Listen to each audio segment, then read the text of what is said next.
जिन्नी साधना जिन और जिन्नात की साधनाएँ होती हैं तो वही एक स्त्रीलिंग में जिन्नी बोलते हैं उनको। जैसे ही अपन सनातन धर्म में जैसे पिशाचिनी डाकिनी ऐसी साधनाएँ होती हैं ना, उसी प्रकार से जिन्नी साधनाएँ भी होती हैं। और इस्लाम धर्म के अनुसार जिन जिन्नात बोलते हैं, वैसे ही सनातन धर्म में अपन बोलते हैं प्रेत प्रेतनी पिशाचनी ऐसे हम बोलते हैं। उसी प्रकार से जिन्नियाँ भी काम करती हैं। जिन्नी साधना बहुत ही विशेष साधनाएँ होती हैं। जिस प्रकार से एक डाकिनी साधना को आप सिद्ध करते हैं तो वो साधना होती है, उसमें डाकिनी बहुत से कार्य करती हैं, बहुत सारी खबर की ज़रूरत होती है वो भी अपने को देती हैं। इसके अलावा कार्य भी बहुत सारे करती हैं। और डाकिनी साधना भी कोई एक नॉर्मल साधना नहीं है, वो षटक्रम में भी बहुत से लोग हैं उसको सही तरीके से अगर कार्य करें तो वो षटक्रम में भी करती हैं। वो हो सकता है कि कोई बड़ी शक्तियाँ होती हैं तो उसके अनुसार वो कम कार्य करें, लेकिन वो भी साधनाएँ काफ़ी अच्छी होती हैं। और वैसे ही जिन्नी साधनाएँ भी होती है। जिन्नी साधना साधक की बड़े आसानी से उसकी सुरक्षा भी करती हैं। जिन जिन्नात होते हैं वैसे ही उनकी स्त्रीलिंग ये साधना मानी जाती हैं। उनको बस वो ये है कि अपने समय समय पर भोग देना पड़ता है। उनकी जो ख्वाहिश होती हैं कुछ उनके वो उस ख्वाहिशें अपन उनको पूरी करनी पड़ती हैं। जब वो उनकी ख्वाहिशें पूरी हो जाती हैं, उनकी जो मांग होती है कुछ सामान्य सी वो मांग पूरी होती है, तो वो साधक के लिए काम करने में बहुत तत्पर रहती है और साधक का अच्छे तरीके से ख्याल भी रखती हैं। जिन्नी साधना से आप बहुत सारे कार्य करवा सकते हैं। चाहे किसी दुश्मन को जैसे उसके साथ में कोई बुरा करना है, इसके अलावा आपको किसी कार्य के बारे में कोई जानकारी चाहिए, किसी शक्तियों के बारे में कोई जानकारी चाहिए, किसी इंसान के बारे में कोई जानकारी चाहिए, किसके पास क्या है उसको क्या करना है, किसी का वंशीकरण करना है, किसी को अपने वश में करना है, तो ऐसी साधनाएँ काफ़ी अच्छी साधनाएँ मानी जाती हैं ऐसे कामों के लिए। ये सामान्य इंसान के लिए, सामान्य इंसान को मानता है कि वो बुरी साधनाएँ हैं, लेकिन ये साधक होता है उसके लिए काफ़ी अच्छी साधनाएँ हैं।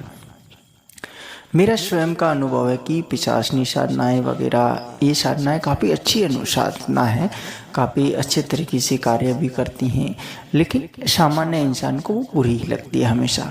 तो ये जिन्नी साधनाएँ होती है, जिन जिन्नात की साधनाएँ होती है, ये भी काफ़ी अच्छी साधनाएँ होती हैं। ये काम करती हैं और बहुत तत्पर तरीके से काम करती हैं, बहुत अच्छे तरीके से उस काम में मोड़ भी देती हैं। कोई चाहे आगे वाला कितना भी है उस पर अचानक से अटैक करवाना है तो आप ऐसी साधनाओं को करें जिससे वो अचानक से अटैक उस पर होता है और वो एक जैसे इंसान कैसे तड़पता है ना, कोई जानवर तड़पता है, वैसे इंसान तड़पना शुरू हो जाता है। ये साधनाएं काफ़ी अच्छी मैं मानता हूँ और इस साधनाओं को अगर साधक जीवन में हैं तो इनका अनुभव लेना चाहिए, इनको करने भी चाहिए। ये अच्छी भी है, कुछ लोगों के लिए बुरी है उसका मैं नहीं कह सकता। आप इसको सही तरीके से आजमाएंगे, सही तरीके से करेंगे तो अच्छा इसका फल मिलेगा। अब आप उसका तरीका ही अपना अलग तरीके से अगर अपनाते हैं तो वो आपको उसमें थोड़ा हो सकता है कि आपको परेशानी हो सकती है। इसमें बहुत सारे अमल हैं जो इस्लामिक तंत्र के हैं और बहुत सारी ऐसी दुआएं हैं जिनके ज़रिए इनको जिन जिन्नात जिन्नियों को सिद्ध किया जाता है, उनको प्रकट किया जाता है। ये साधनाएँ जब आप करते हैं ना तो आप किसी खंडर में जाके करो, वहाँ पर आपको ऐसी शक्तियाँ आसानी से मिल जाती हैं। बस आपको कुछ ऐसी दुआएं करनी पड़ती हैं जो आप अगर सही तरीके से करेंगे तो वो आपको आपके सामने कुछ ही मिनटों में आपको आभास करवाएगी और स्पष्टता के साथ में करवाएगी। ऐसे नहीं है कि आपने जो एक जैसे कोई पंडित होता है ना कि ये प्रक्रिया पूरी कर दो आपके हो जाएगा काम, वो सिस्टम इसमें नहीं है। स्पष्ट में इसमें ये सिस्टम है कि बिल्कुल स्पष्ट है, यानी आपके आंखों के सामने ये सारा ही कुछ खेल होता है।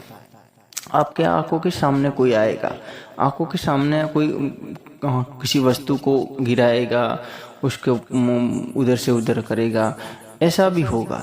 ये वो एक ऐसी प्रक्रिया होती है, पंडित लोग करवाते हैं कि इतना ये हवन कर दो, ये कर करो, भविष्य में आपका ऐसा हो जाएगा। वो सिस्टम इसमें नहीं होता है। ये बहुत अच्छे तरीके से होता है और प्रत्यक्षीकरण के तौर पर इनका होता है। आप ऐसी जगहों में जाके करेंगे तो आपको कुछ ही मिनटों में, घंटों में नहीं, कुछ ही मिनटों में आपके सामने ये सारी हरकतें होनी शुरू हो जाती है। आपको एक डर सा महसूस होना लग जाएगा। अगर आप साधक है तो वहाँ पर रुक सकेंगे, सामान्य इंसान है तो आपके ऊपर ये कब्जा कर लेगी। ये शक्तियाँ बहुत खतरनाक शक्तियाँ होती हैं। सामान्य इंसान को ऐसी शक्तियों के बारे में आजमाना नहीं चाहिए, नहीं तो उनकी ज़िंदगी है वो बर्बाद हो जाती है, क्योंकि इनको बुलाने के बाद में ये सामान्य इंसान पर अटैक भी करती हैं, उनके साथ बुरा भी करती हैं, उस पर कब्जा कर लेती हैं। तो ऐसी साधनाएं आप साधक है तो ही करें, अच्छा रहेगा उसके लिए। सामान्य इंसान आजमाने की कोशिश ना करें, क्योंकि ऐसी साधनाओं में मेरे काफ़ी सारे अनुभव है, ये मैं प्रत्यक्षित तौर पर स्पष्ट तरीके से कह रहा हूँ। तो आपको हो सकता है कि भाई किसी समय कोई नुकसान होता है वगैरह, तो वो आप अपने तरीके से और सुरक्षा के साथ में ही करें। आज के वीडियो में इतना ही। वीडियो अच्छा लगे लाइक शेयर सब्सक्राइब ज़रूर करना। हर महादेव।